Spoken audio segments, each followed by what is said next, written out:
Is it in the context of things? It's not only getting the headlines, but every column inch that's taken up by a sensational topic is one that's not explaining to people who's owning this stuff and how's it affecting your life, or what's happening to your privacy or your intellectual property. David, is the psychological community jumping on the internet addiction bandwagon? Have they got behind this concept? Is this a real diagnosis? Well, you know, the psychological community is slow to determine whether anything is a real disease or a real disorder or not. It's going to be years before it would meet real classifications such as gambling addiction.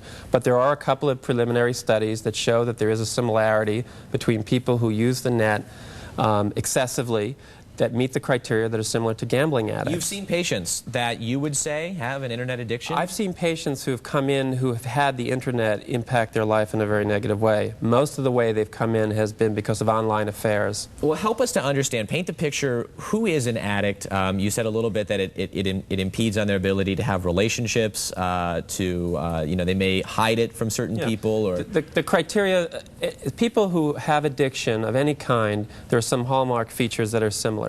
One would be obviously an excessive or repeated use of the behavior of the substance. Another would be, obviously, you mentioned before, tending to keep it a secret. So people who are spending hours and hours who are not telling other people that they're doing it.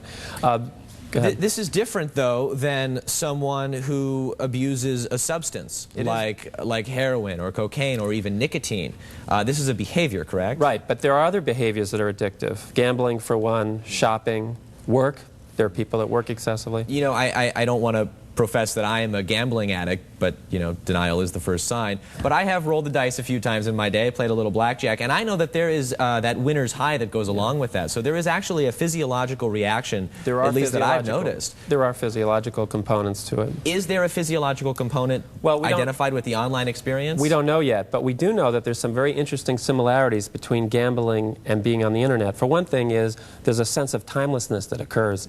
Most people, even people who are not having a problem with it, who spend excessive amounts of time on the internet, say that time just flies. They're not aware of time and space.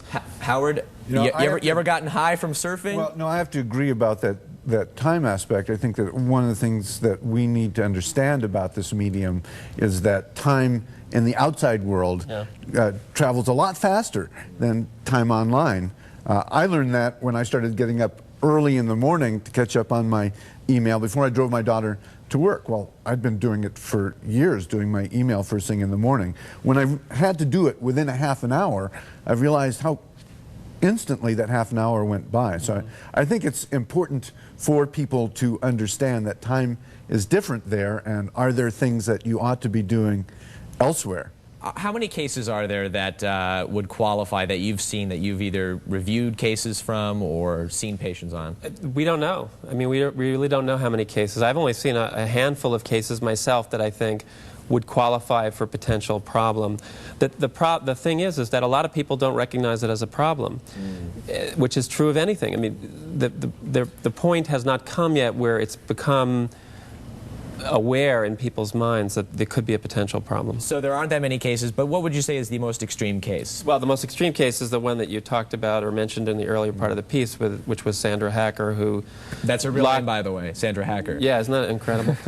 Who locked her kids up in another room, or locked herself in a room that was nice and clean with a nice computer, and the kids lived in squalor. So maybe the media is over-sensationalizing this, but there are people out there that do have problems with this, and we will meet someone next segment that claims to have a problem that David will give you a chance to talk to him a little bit. And coming up, David and Howard will stay with us, and when we return, we will meet the man who says he is addicted to the internet, and he doesn't even have his own computer. How about that? Stay with us. There's lots more ahead on the web.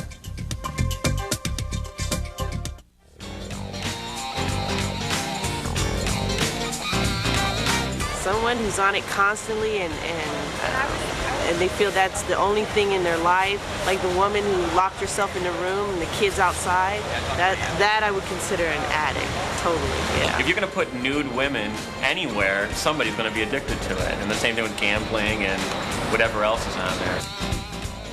Welcome back to the web. We've been talking about internet addiction with psychologist David Greenfield and author/futurist Howard Rheingold. And joining us now is Mike, who says he is an internet addict, and he's worried about that. Welcome, Mike. How you doing? You hanging in there? I know there's a lot of just computers in like- this building, He's drooling. He's looking and they're at- all hooked up to the net. That's the scary part. I can see that. You know, I don't want to make a joke because this is a serious issue, and you feel that you are in fact addicted to spending your time online. Well, I mean, I've never really been diagnosed. You know, I haven't had a psychologist sit me down, but my friends will, you know, it's time for you to get off that thing. And the problem is I don't even have my own computer. I'm using their systems. I'm going to cafes, libraries, anywhere I see one, an airport, pass by a terminal. Well, I've got to try it, you know, and I get over there and, you know, one thing leads to another. You're checking your email and suddenly you're in the Belgian Congo reading about, you know, some obscure, you just can't stop. You know, basically. Mike, a lot of people sitting in this room and a lot of people watching this on TV right now are thinking, well, geez, that's kind of a lot like me, but why do you think you're an addict? Do you think you could stop? Do you think that you need it? I don't know. I mean, the whole thing is it's like you're reading a book.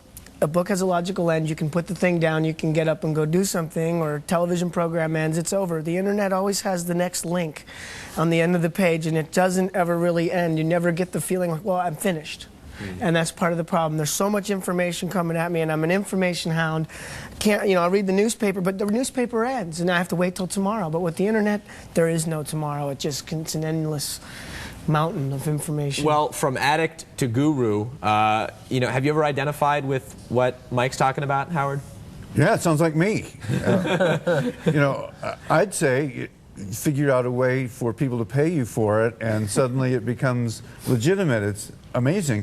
I mean, it's not as if he's saying, I want to spend my time drinking or I want to spend my time gambling. He's saying, I'm really interested in learning things. I'm really interested in communicating with people. So it seems to me that what's lacking in the context here is, well, okay, how does that connect? And you look like a pretty young guy to me. It seems to me that maybe with some guidance here that this kind of exploration could be educational. Well, I want to sort of turn this over to David because, you know, it may be that Mike is just, you know, interested in learning, but there may be a real problem here. Well, it sounds like he's into it. It sounds like he likes to learn, which I think I agree with Howard, that those are great features.